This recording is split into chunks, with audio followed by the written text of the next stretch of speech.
नमस्कार दोस्तों, मेरा नाम है गौरव गर्ग। आप देख रहे हैं channel civil services with Nilesh. आज हम हमारी करंट अफेयर्स की सीरीज़ में मोपला रिबेलियन के बारे में बात करेंगे।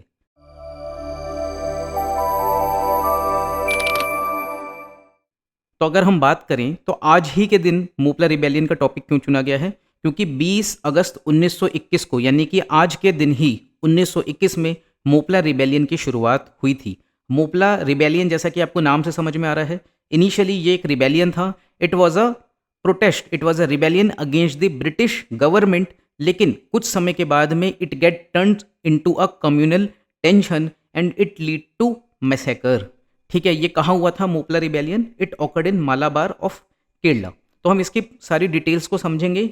ये टॉपिक आपके GS1 के लिए बड़ा इंपॉर्टेंट होगा। GS1 में जो कम्युनलिज्म वाला टॉपिक आता है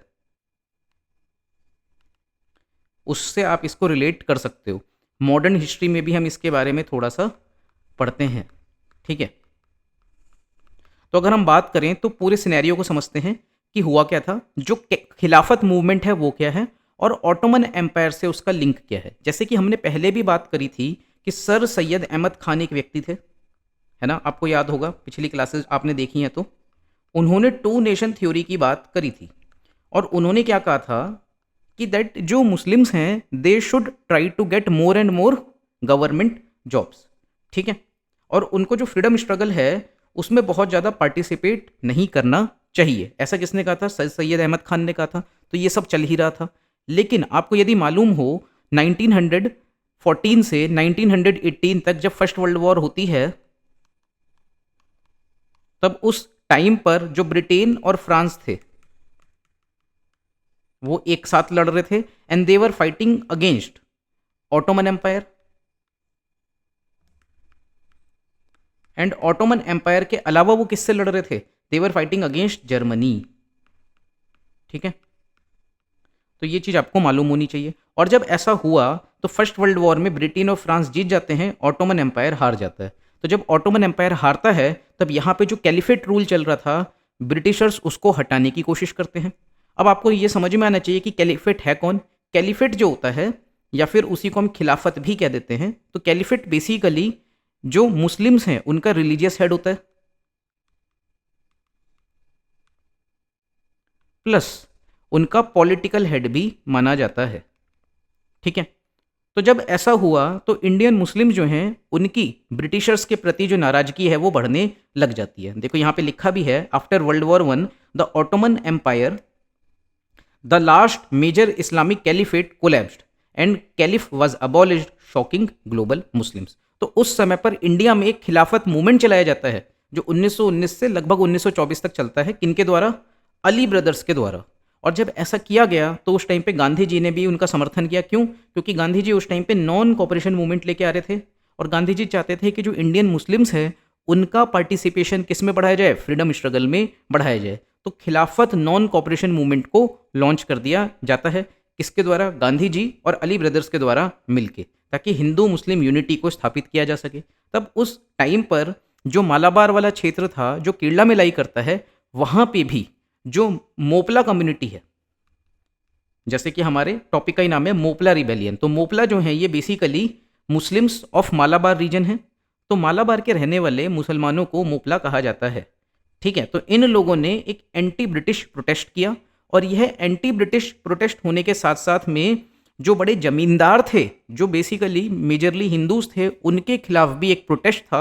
लेकिन बाद में ये क्या बन गया? एक वायलेंट अपराइजिंग में कन्वर्ट हो गया और इसमें हमको रिलीजियस फेनेटिसिज्म यानी कि धार्मिक कट्टरता, मजहबी कट्टरता भी देखने को मिलती है। ठीक है, फिर अब हम वाइडर कंटेक्स्ट की बात करें कि ये कैलिफेट था क्या, तो आपको एक बात समझनी होगी कि हम बात कर रहे हैं कि कैलिफेट का समर्थन किया जा रहा था किसके द्वारा? अली ब्रदर्स के द्वारा भी और गांधी जी के द्वारा भी और इंडियन मुस्लिम्स के द्वारा भी। ठीक है, देवर सपोर्टिंग दी कैलिफेट। लेकिन अब हमें समझना होगा कि वो जो कैलिफेट था वो कर क्या रहा था। उससे पहले देखो, आप यहाँ पे मैप भी देख सकते हो कि जो ऑटोमन एम्पायर था वो कितना बड़ा साम्राज्य था। ठीक है, तो आप ये देखो, ये पूरा रीजन आपका ऑटोमन एम्पायर का हो गया। ठीक है, ये वाला रीजन आपका ऑटोमन एम्पायर का हो गया। ये अगर आप देख पा रहे होंगे तो ये बेसिकली वेस्ट एशिया वाला क्षेत्र है आज का, है ना? तो इसमें जो ये वाले रीजन्स हैं, इनको अगर हम छोड़ दें तो जो ये पूरा रेड वाला रीजन है, इसमें ये आपका अफ्रीका वाला क्षेत्र भी आ जाता है। ठीक है, और इधर आप देख ही रहे हो ऑटोमन एम्पायर कितनी दूर तक फैला हुआ है, और ये आपका यूरोप वाला रीजन है जिसको हम कहते हैं ईस्टर्न यूरोप। ठीक है, तो इतने बड़े एरिया में ऑटोमन एम्पायर था। अब हम समझते हैं कि जब ऑटोमन एम्पायर रूल कर रहा था, यानी कि जो कैलिफेट का शासन चल रहा था, क्या वो बहुत अच्छा शासन था या उसमें भी कुछ कमियां थी? तो हम देखें तो जो ऑटोमन रिजीम है उसको इंटरनेशनली कंडेम किया जा रहा था, उसकी निंदा करी जा रही थी। क्यों? क्योंकि वो एट्रोसिटीज कर रहे थे, अत्याचार कर रहे थे against the Armenians during the world war 1। अब देखो इस मैप को, यहाँ पे आपका टर्की है, ये जो टर्की है यही उस टाइम पे ऑटोमन एम्पायर होता था मेनली। यहाँ पे आप देखोगे तो एक छोटा सा देश आपको जॉर्जिया नजर आ रहा होगा। यहाँ पे आपको बहुत छोटा सा देश जो मैंने पूरा ग्रीन कर दिया है ये नजर आ रहा होगा, दैट इज अर्मेनिया। ठीक है, एंड एट दैट टाइम जो अर्मेनिया है वो भी लगभग ऑटोमन एम्पायर के कंट्रोल में ही था। ठीक है, फिर यहाँ पे आपको अजरबैजान नजर आ रहा होगा। तो जब हम अर्मेनिया की बात करते हैं, यहाँ पे मेजरली जो पॉपुलेशन रह रही थी दैट वाज क्रिश्चियन पॉपुलेशन। ठीक है, कौन थे यहाँ पे अर्मेनिया में? ये जो छोटा सा रीजन है देवर क्रिश्चियंस। ठीक है, तो क्रिश्चियंस के ऊपर जो ऑटोमन एम्पायर है उसने बहुत सारी एट्रोसिटीज करी हैं, जिनके बारे में अरोरा मार्डिगेनियन ने अपनी एक बुक रेविज्ड अर्मेनिया में लिखा है, जिसमें उन्होंने बताया कि किस तरीके से मास किलिंग्स हो रही थी, फोर्स्ड कन्वर्जन्स हो रहे थे, एंड इवन जो विमेन है और जो स्मॉल गर्ल्स हैं उनके ऊपर भी बहुत ज़्यादा एट्रोसिटीज की जा रही थी, and those atrocities were state sponsored. ठीक है, तो इस तरीके से जब हम बात कर रहे हैं कि इंडिया में समर्थन किया जा रहा है ऑटोमन का, ठीक है, और वो जो ऑटोमन एम्पायर है उसकी खुद की जो मोरालिटी है वो क्वेश्चनेबल है, तो क्या एक ऐसा एम्पायर जो खुद इतने बड़े लेवल पर किसमें इन्वॉल्व है, अनएथिकल प्रैक्टिसेस में इन्वॉल्व है, they are doing mass killings, they are doing basically genocides, क्या हमें उनका समर्थन करना चाहिए था? तो आपके लिए जो एग्जाम के लिए इंपॉर्टेंट है वो क्या है, आपको ये मैप भी ठीक से मालूम होना चाहिए कि टर्की का बॉर्डर यदि आप देखोगे तो वो जॉर्जिया से भी लग रहा है, टर्की का बॉर्डर आपका किससे लग रहा है, अर्मेनिया से भी लग रहा है, और अजरबैजान से नहीं लग रहा। ठीक है, अगर आप यहाँ पे देखोगे तो आप लोग मुझे बताना ये कौन सा सी है। ठीक है, ये आपका होमवर्क हो गया कि अजरबैजान के जो राइट साइड में जो सी है वो कौन सा है। ठीक है, या कौन सा लेक है वो आपको बताना है। ठीक है, फिर हम बात करते हैं कि मोपला अपराइजिंग में हुआ क्या। अभी हमने ये समझा कि भाई मोरली वो ठीक था या उस पर भी कुछ क्वेश्चंस हैं, तो इट वाज मोरली क्वेश्चनेबल। फिर अगर हम बात करें मोपला अपराइजिंग की, वो कब होती है? 20 अगस्त 1921 को अर्नाड और वल्लू वनड जगह पर होती है। कहाँ? केरला में मोपला, जिनको लीड किया जा रहा था क्लैरिक्स के द्वारा और खिलाफत लीडर्स के द्वारा, targeted British authorities, Hindu landlords and even the civilians. जो सबसे खराब चीज़ है वो क्या है कि जो आम नागरिक हैं उनके ऊपर भी हमला किया गया। इसमें मैसेकर होता है हिंदूज का, टारगेटेड किलिंग्स होती हैं, फोर्स्ड कन्वर्जन होता है लार्ज स्केल पर। ठीक है, destruction of Hindu homes and temples, 10,000 के आसपास लोग मारे गए हैं और 1 लाख जो हिंदूज हैं उनको डिस्प्लेस होना पड़ा है। ठीक है, अब जो डिस्प्लेसमेंट है उसने परमानेंटली ऑल्टर कर दिया मालाबार के डेमोग्राफिक लैंडस्केप को भी। अब रिएक्शन और क्रिटिसिज्म की अगर हम बात करें तो एनी बेसेंट जो हैं उन्होंने इसको डिस्क्राइब किया था a fanatic outbreak against Hindus. Shri Aurobindo ने भी इसको कहा था that it is a religious fanaticism not a freedom struggle. Sankaran Nair, जिनके ऊपर अभी फिल्म भी आई थी केसरी, आप लोगों ने शायद देखी भी होगी, उन्होंने भी गांधी और एनआरकी जो है उसमें क्या लिखा, क्रिटिसाइज किया उन्होंने गांधी के खिलाफत सपोर्ट को फॉर फ्यूलिंग कम्युनल वायलेंस। ठीक है, अब ये जो इवेंट्स हैं वो एक्सपोज करते हैं डीप आइडियोलॉजिकल फॉल्ट लाइंस जो नेशनलिस्ट मूवमेंट में उभर के आ रही थी, questioning the cost of religious mobilisation. ठीक है, अब इसके जो सोर्सेज हैं वो क्या हो सकते हैं? एक तो आरसी मजूमदार जो बहुत फेमस हिस्टोरियन हैं, उनकी एक बुक है history of freedom movement in India, उसमें इस मोपला रिबेलियन या मैसेकर का आपको जिक्र मिलेगा। एनी बेसेंट का न्यू इंडिया, या आपने जो हमारी बुक स्पेक्ट्रम है जो हम लोग यूपीएससी के लिए पढ़ते ही हैं उसमें भी देखा होगा।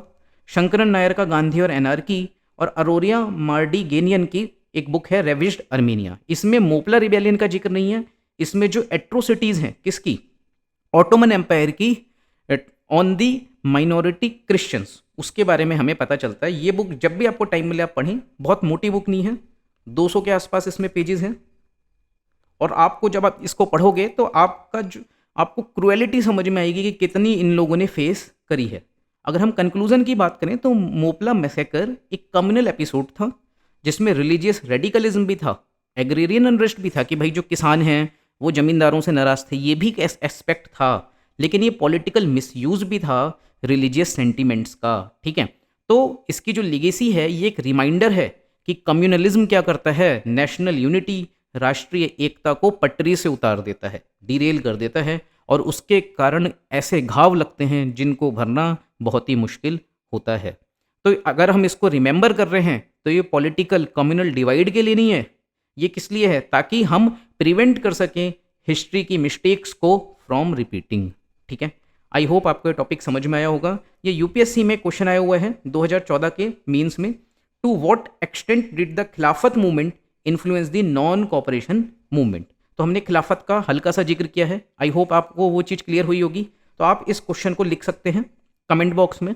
इसके साथ में एक क्वेश्चन जो मैंने फ्रेम किया है वो क्या है, the Moplah rebellion of 1921 analyse its causes and consequences regarding anti colonial nationalism, agrarian distress and religious extremism. तो दोनों ही टॉपिक आपके GS1 के मॉडर्न इंडियन हिस्ट्री से रिलेट होते हैं। ठीक है, आई होप आपको ये क्लास पसंद आई होगी। आप लोग वीडियो को लाइक करें, ठीक है, चैनल को सब्सक्राइब करें, और प्लीज़ हाइप जरूर करें, इससे हमारे वीडियो की जो रीच है वो बढ़ती है और ज़्यादा से ज़्यादा लोगों तक हमारा वीडियो पहुंचता है। और आपको वीडियो पसंद आता है तो आप उसको शेयर भी करें अपने फ्रेंड्स के साथ में। ठीक है, थैंक यू।